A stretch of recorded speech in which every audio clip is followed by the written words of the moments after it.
I like to talk about bang for your buck a lot when it comes to speakers, and one name that comes up over and over again is GoldenEar Technology. The company was started by Sandy Gross, the guy who started Polk and Definitive Technology, so there's a big pedigree behind these speakers.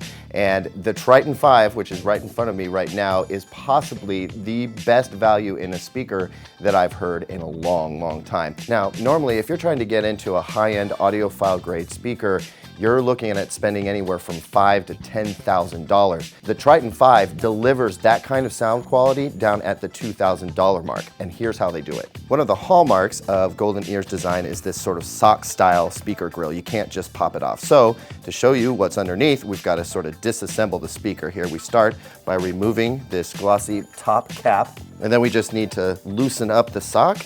As you can see, the speaker's a little utilitarian underneath. There's some unfinished bits here, and you really want to run these with the speaker cloth on, not just because of aesthetics, but because of how it affects the sound of the speaker. But now that we've got it off, we can take a look at the drivers, and right away I see we have two 6-inch mid-range drivers, and that's what differentiates the speaker from others in the Triton line that use a smaller 4.5-inch driver. And then of course right here we've got GoldenEar's well-regarded folded ribbon tweeter. This sort of squeezes out the high frequencies like an accordion rather than emit them in a radiated pattern like a dome tweeter would. And the result is exceptionally clean treble.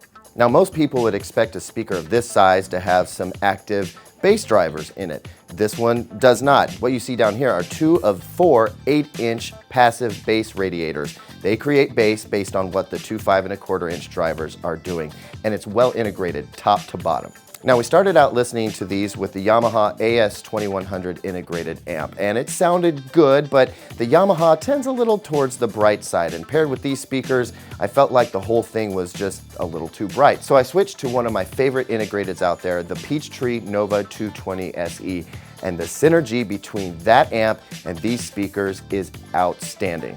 That folded ribbon tweeter we showed you earlier is capable of remarkable detail and the kind of attack and transient response that makes music sound live instead of just recorded.